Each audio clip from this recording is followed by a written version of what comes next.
Ladies and gentlemen, the Jordan Davis breakout is here. And somehow, the Philadelphia Eagles are 3-0. The Locked On Eagles postgame show coming your way next.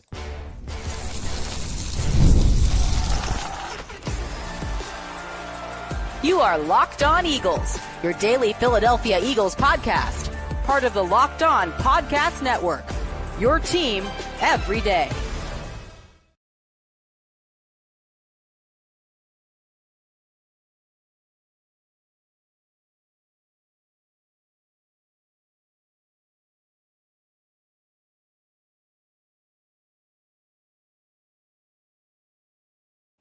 We thank you so much for making Locked On Eagles your first listen each and every day. It's the post-game show, and this episode is brought to you by Mazda. Like our players, we sweat every detail because when you make every move count, pulling off the unexpected is only the beginning. Stay tuned later for highlights in this week's Moving the Game Forward. Mazda, move and be moved. Somehow, some way, after the worst first half of Philadelphia Eagles offense I have seen since the Sam Bradford-led team of 2015, somehow the Philadelphia Eagles are 3-0 and won this football game over the Los Angeles Rams. I think the second best team in the NFC, 33-26. I need a second. I need to breathe. That might be, from start to finish, the most, and there's been a lot of roller coaster rides as an Eagles fan over the years. We've had some toxic wins that have had us feeling this exact way, but considering how bad that offense looked in the first half and the first drive of the second half, to then see where they went the rest of the way for a quarter and a half and how that game ended, I may have not seen a crazier football game my entire life. I'm in awe of what just happened. The Philadelphia Eagles somehow blocked back-to-back field goals to win this football game. The resolve, the fight of this team, the unwavering resolve, the chemistry, the tight-knit locker room, the ability to battle through adversity. You know, I thought that 2017, 2018, 2019 era of Eagles football, I thought those teams, when they were backed into a corner, found a way over and over again in just unbelievable fashion. But what this core is doing is topping that. I cannot believe they won that football game, and there are so many reasons that they were able to pull this off, and we're going to talk about the passing game because that was a tale of two halves, and I think that's going to go down as the most important win of the season. It was the wake-up call this offense, this passing game specifically needed, but Jordan Davis, he's the player we have to start with. Everybody, the breakout is here. That Dexter Lawrence Vita Vea-like breakout that I continuously said over and over again needs to happen for that first round pick trading up for JD to be worth it, for him to reach that ceiling that they spent on him in the first round, that they banked on. He needed to become a more well-rounded player. Well, ladies and gentlemen, that well-rounded player is here. Jordan Davis stops them on 4th and 1, a turnover in Eagles territory to get the ball back, down 5. Then he and Jalen Carter block a field goal. The following drive, the Rams have a game-winning field goal, pretty much a chip shot from that range as time expires, and Jordan Davis not only blocks it again, but takes it to the house for a touchdown. I've never seen a game end with blocked field goals, back-to-back blocked field goals. I mean, it's unbelievable. I have to collect myself. I've never seen something that crazy. And to see what Jordan Davis did, 3 turnovers in the second half, in the fourth quarter, to keep the Eagles alive when there were so many times the offense was just trying to lose this football game. JD specifically would not let this football team die. And he had an incredible first 2 games of the season against the Cowboys, against the Chiefs. He's been a great pass rusher. He's still been an elite run stopper. But this game, you won because of Jordan Davis. He looked like one of the best players in the world today with the way he stopped Kyren Williams on 4th down, with the way he chased down Matt Stafford on another 3rd down to force the Rams to punt in the second half. There are 4 different drives where the Rams did not score and the Eagles stayed alive because of JD. Thank God he was on that Peloton all summer because the conditioning, the development of this kid it's here. I mean, and he's in a contract season, right? I mean, they picked up the 5th-year option, but he is going to get paid this offseason if he continues to play like this. And to have a walk-off blocked field goal that he then picks up on his own and runs it in for the touchdown. Like Jordan Davis of 2024, of 2023, of 2022 is not doing that.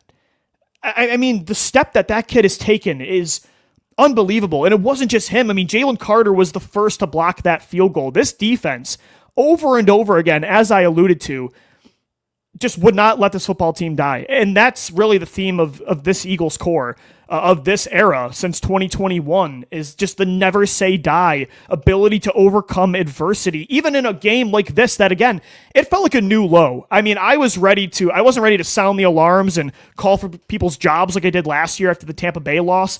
But guys, that first half, I don't know if you agree, that first half felt worse than what we watched last year, week 4 in Tampa Bay. The Eagles were just abysmal on the offensive side of the football, but the defense kept hanging on, kept holding the Rams to field goals in the first half, and then getting turnovers in the second half, doing whatever they have to do, blocking field goals, chasing down the quarterback, making big-time plays on third down. Unbelievable. I mean, hats off to so many different players, but Jordan Davis specifically, I cannot believe how good he was again today. This football team somehow is 3-0, and what a massive win over a team in the Los Angeles Rams that I truly believe this could be a preview of the NFC Championship. This is the other team, and of course Green Bay is still very good, although they lost today to Cleveland. Green Bay is going to be up there too, but I think these two teams are going to be the ones that are fighting for that one seed in the NFC, and to now have that head-to-head tiebreaker is massive moving forward, to have home field advantage. Unbelievable. So shout out to all you guys in the chat. This is one of the moments I'm very appreciative of doing this show and being an Eagles fan, because I will never forget that football game. It was the most miserable first half I've watched. I'm not going to lie, probably since, I would say probably 2020, maybe not 2015, but it's been at least 5 years, maybe a decade, with how miserable I was watching that football team in the first half. To then score 26 points in the second half to only 7 by the Rams. Like, hats off to the offense for waking up. We're going to talk about them in the second segment, but I wanted to start with the defense, because the defense has been carrying this football team all season long. And the fact that they're the youngest defense in the league and they have this kind of resolve, this kind of clutch gene, is truly unbelievable. I mean, Jalen Carter was everywhere today. Zach Bond had an interception in the first quarter, had 3 big-time forced incompletions in the first half, multiple big run stops. Zach Bond was unbelievable today. Nolan Smith was great against the run. Quinyon Mitchell had some big plays on Devontae Adams, including a deep incompletion in the fourth quarter. Cooper DeJean made some big tackles. It was the whole defense, but it was specifically the Georgia guys on the interior, Jalen Carter and Jordan Davis, like your 2 first-round picks of the 2022 and 2023 NFL draft. And you can also include Nolan Smith in there as well. I think they're the reason you won this football game today. Obviously, Jalen Hurts' insanely clutch second half was a main part of it too. But the Eagles did not get the 2-point conversion, and I thought that was going to be all she wrote. Only up 1, and it felt like that was it when they kept targeting Ja'Cory Bennett over and over again. Matt Stafford just kept going at him, and it got them in field goal range. And they block a field goal. Not 1, but 2. And back-to-back drives in a 1-score game against the second-best team in the NFC. Do you not see how massive that is? Like, to pull that off after what you've already done this year, beating the Chiefs and Cowboys, to be 3-0 right now, I'm telling you right now, this is going to go down as the most important win of the season. Not just because of what the defense was able to do, and this shows how battle-tested they are, that they have just that championship-level clutch gene in them, in this roster, and it shows that this team is never out of it. Like, they're never going to give up.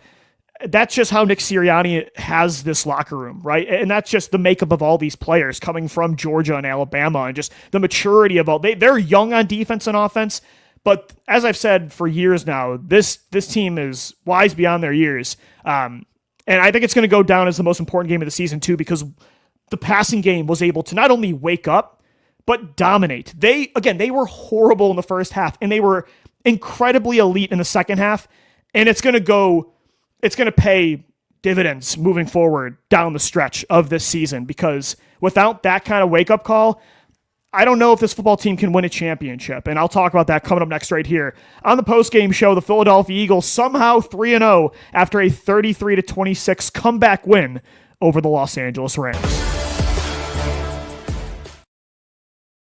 Today's episode of the Locked On Eagles podcast is brought to you by PrizePicks, the daily fantasy app where making the right call can actually pay off. You and I make decisions every day, but on PrizePicks, being right means cashing in. With football back, PrizePicks is the simplest and fastest way to get in on the action. Just pick more or less on 2 to 6 player projections, and you can turn your takes into real prizes, all in less than 60 seconds. It's quick, easy, and honestly my favorite way to follow along watching football. You can check projections like Josh Allen, more or less than 270 passing yards a game, Saquon Barkley for more or less than 1 rushing touchdown. They have max discounts as well, including Patrick Mahomes this week for over half a passing yard. Download the PrizePicks app today. Use the code LOCKEDONNFL. You're going to get $50 in lineups after you play your first $5 lineup. That's code LOCKEDONNFL.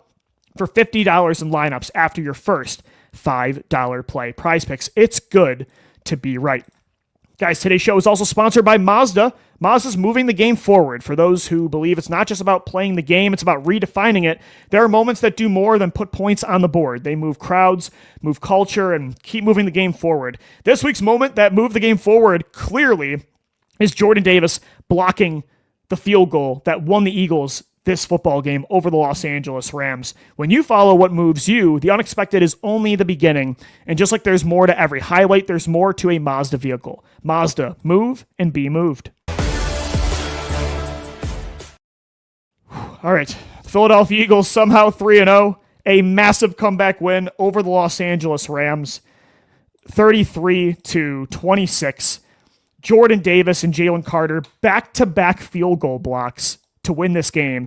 Back-to-back-to-back turnovers because Jordan Davis also got a huge run stuff on 4th and short to get the Eagles the ball back. Again, this defense just would not let this offense lose this game for them. And the offense came back in the second half and just got hot. They went not just hot, but they were on fire. But the defense the whole game kept them alive, making the Rams settle for field goals, getting turnovers in the first quarter, in the fourth quarter. It was an unbelievable performance, but I do think, like I said in the first segment, this is going to go down, I think, kind of like the Bucs' loss of last year as the most important game of the season because it taught the Eagles a very important lesson. I think they're going to now carry with them the rest of the season. Luckily, this time it was in a win, not a loss, but specifically the passing game on offense. This taught them a lesson. This was a wake-up call that they had to have because, look, I know the 2024 Eagles offense leaned on a historic running game, the number 1 defense in football. They didn't turn the ball over. They played old school smash mouth football. They did it their way. They didn't waver and throw the ball 40 plus times a game like everybody kept saying you have to do to win a championship. And guess what? They won a championship. They stuck to what they do best, their identity, and it worked. But this year, the first 2 games and then the first half of this Rams matchup, they weren't even being the 2024 Eagles. This wasn't their identity. This was not the 2024 Eagles, but the 2015 Eagles, based on the level of conservative play that you saw from Jalen Hurts, from Nick Sirianni, from Kevin Patullo, from the entire offense.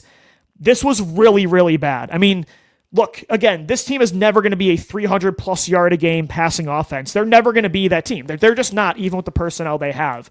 But there's a difference, as I said on the show this week, between playing smart and having controlled aggression, picking and choosing your spots, versus playing scared.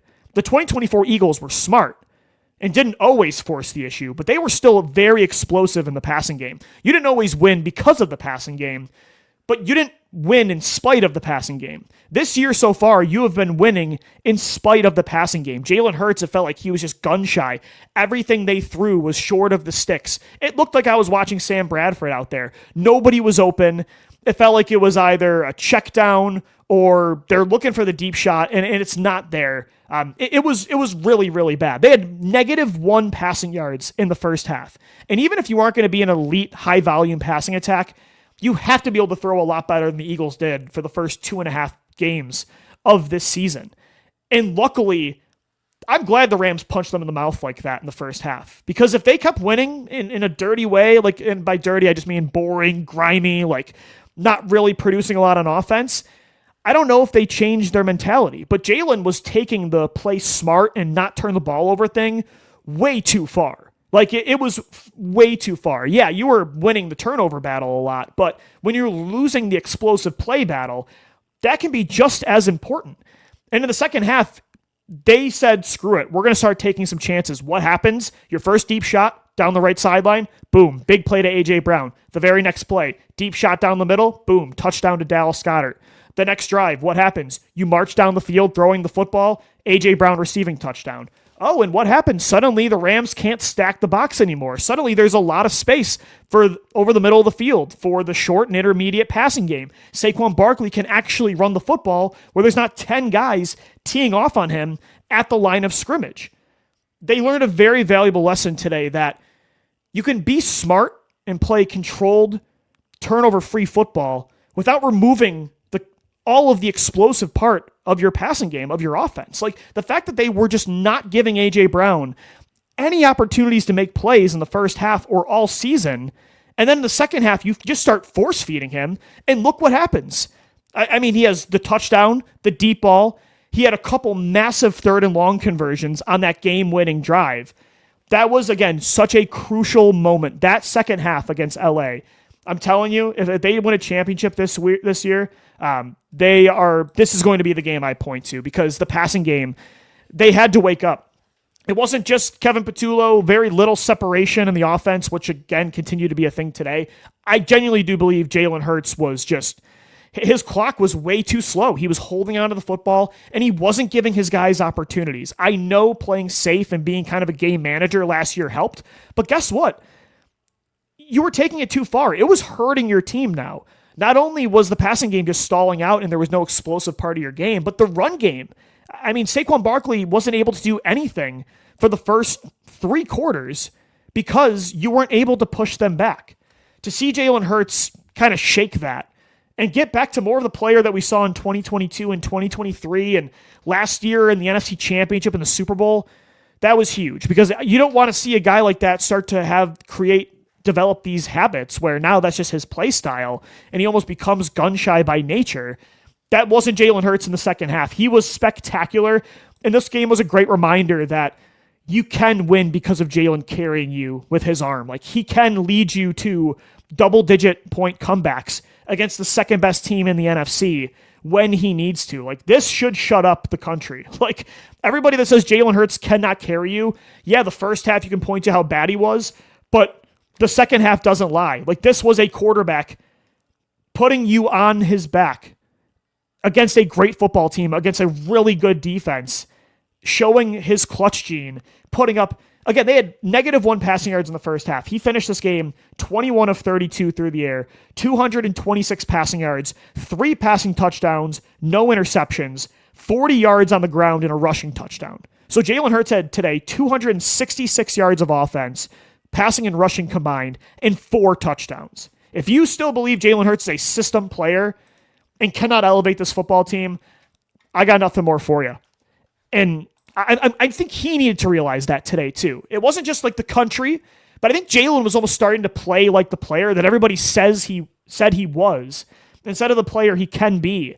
And I loved seeing the emotion and the passion from Jalen after that Dallas Goedert touchdown. Like, for him to say, like, that's what I do. It's like, yes, that is what you do. So trust yourself and take chances. You have a top 5 historically talented offense in the history of the NFL. You have one of the strongest contested catch receivers in NFL history in A.J. Brown. Give him the ball in one-on-ones. Somebody doesn't always have to be wide open for them to make a play, especially when their names are A.J. Brown, Dallas Goedert, and Devontae Smith. And I think Jalen realized that today in the second half. And the clutch gene on 4th and goal with the game on the line to get that touchdown to Devontae Smith in the right corner. Yet again, 2 weeks in a row, the 2 most clutch players on your team on offense, Jalen Hurts and Devontae Smith, make the plays. But it wasn't just those two. It was more so A.J. Brown. I mean, this is why we were complaining for weeks that you have to get A.J. Brown the football. It's not just because you don't want to piss him off and he's going to request a trade. It's because he changes football games when he has the ball in his hands. 6 catches today for 109 yards and a touchdown, and most of that came in the second half. that is like A.J. Brown is so valuable to this football team. That is why you force feed him. If he's in double coverage, like, no, you don't always force feed it. But when he's got one-on-ones, even if he's not wide open, guess what? A.J. Brown's open.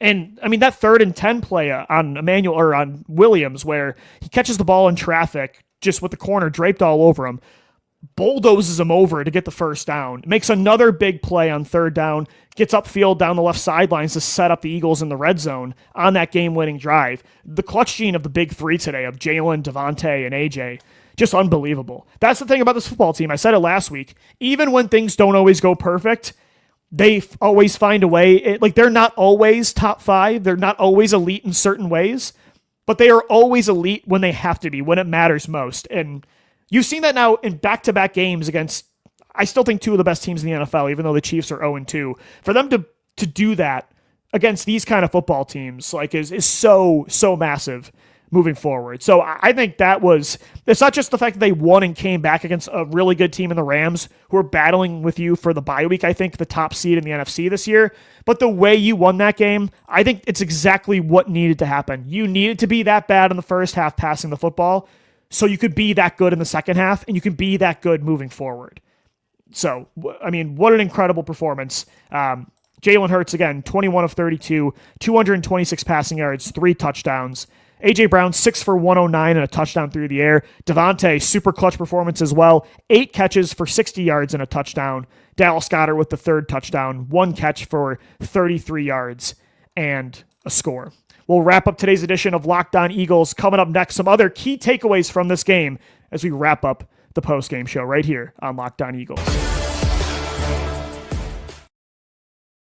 All right, guys, today's episode of Locked On Eagles is brought to you by FanDuel. The NFL season is here, and FanDuel is making sure that you're ready for kickoff with a can't-miss offer. Right now, new customers, you can bet just $5, and if your bet wins, you'll get $300 back in bonus bets to use across the app. I love using FanDuel because it fits however you like to bet. Player props, building a same-game parlay, or even jumping in live as the action unfolds. We had a pretty good day today for LOE3. Devontae Smith hit that over of 49.5 receiving yards. Jalen Hurts somehow in the second half hit that 200-plus passing yard bet for me. And then we did not hit that 2-leg parlay of Hurts and Saquon for anytime rushing touchdowns. But 2-1 today is not a bad start. And again, bet $5 on any of these Eagles bets at FanDuel. You'll get $300 back in bonus bets to use across the app. So are you ready to play? Download the FanDuel app now by visiting FanDuel.com to get started. That's FanDuel.com to place your first $5 bet. All right, Eagles fans, we are wrapping up the postgame show to one of the craziest games, and I've seen some crazy Eagles games. There's been some wild finishes, but again, just how the tale of two halves is an understatement for this game. They were you guys all watched it too. They were unbelievably bad in that first half throwing the football and rushing the ball. They did not run well. And even total, for the whole game, Saquon did not do well. There wasn't much room to work with. 18 carries for 46 rushing yards, only averaged 2.6 yards a carry. And again, that's what happens. When your passing game is just so ineffective and so conservative and just never pushing the ball down the field or using the middle of the field, everybody's just going to tee off on Saquon because they know that's all you can do. And so to have that passing performance in the second half, it's not only crucial moving forward because you need to be able to throw like that in games at times, especially when you're down in a game like this, but it's also going to help your rushing attack. Through 3 games, your rushing attack has been good, but it hasn't been great like it was last year. And that goes hand in hand with their inability so far to throw the football. At the end of the day, winning is, I want to say it's all that matters, but especially when you're beating good football teams that you have to beat to get a bye week in the NFC, this head-to-head tiebreaker now over the Rams, I think is massive because I really like LA. I think today proved they are the second best team in the NFC, but winning isn't the only thing that matters. How you win certainly does. The way you beat Kansas City and Dallas, you can't win a Super Bowl playing like that. The way they played today in the second half, that's the ceiling of this football team that last year hoisted a Lombardi trophy. So I'm going to continue to say it. I think this will go down as the most important game of the season for the offense, for the defense to see Jordan Davis breaking out. Jalen Carter, it was all the stars on defense putting the team on their back. JD, Carter, Bond, Quinyon Mitchell, I thought had a great game in the secondary today. Really battled Devontae Adams well. Adams put up some numbers, but it really wasn't on cue. He finished with just 3 catches for 56 yards and a touchdown, and most of that came from the one deep touchdown that Devontae had, but he was on Reed Blankenship one-on-one. So Puka Nacua had a game, but Jacorian Bennett was on him, and Adoree Jackson a lot of the time. 11 catches for 113 yards, but Quinyon was great against Adams. He was shadowing him for most of the game, I feel like. And so overall, I'm very happy with the defense. The passing game had to have that performance. And another big takeaway, though, too, Lane Johnson has to be healthy. I know putting Fred Johnson in the fourth quarter over Matt Pryor was a huge difference. Like, with Pryor at right tackle, Jared Verse was destroying him. Like, they had no time to do anything. So putting Fred in there in the fourth quarter really turned things around. But yet again, another game where when Lane Johnson goes down, you feel the lost effects of not having him on the field more than anybody outside of Jalen Hurts. Like, Lane Johnson, I will continue to say, is the second most important player, the second most valuable player on this football team, because look what happens. Like, when he went out, they had 3 straight drives punting the football. The first drive of the second half, Matt Pryor gets beat and a strip sack happens and the Rams get the ball in Eagles territory. Hopefully Lane Johnson is healthy. We'll see what happens. It was a neck injury. He was sitting on the sidelines throughout the rest of the game after coming out of the medical tent. We'll see what happens, but Lane's got to be healthy, because I think that's another takeaway from this game is you're just never the same when number 65 is not on the field. And look, Lane's not going to play forever. They're eventually going to have to replace him with someone good. But man, he is still, I think this game proved that he is still the best tackle in all of football, because his presence not being there was felt. Howie Roseman, though, trading for Fred Johnson in August, that could have saved you a win today, because he was so much better than Matt Pryor in the fourth quarter. And that was a big difference as well. So unbelievable win. Back-to-back blocked field goals to win a football game. Check that off the bucket list of things I've never seen as a football fan in 28 years of watching this sport. The fight in this team is unbelievable, and what a roller coaster of a season that it's already been. But that's going to do it for today's edition of the Locked On Eagles podcast. Make sure you're staying on our YouTube channel. We have our live postcast show with myself, Jason Martias, and Harry Mays coming up next. So we'll have that for an hour on our YouTube channel. And then all these shows are also posted as well on our audio feed. So subscribe to Locked On Eagles on YouTube and wherever you get the show. Enjoy that win. Go take a breather, have a drink, watch some football, and just relax, because the Eagles somehow are still undefeated in 2025. Thanks so much for making Locked On Eagles your first listen each and every day. Thanks as always for downloading, watching, and listening. And let's go, Birds. Fly, Eagles, fly.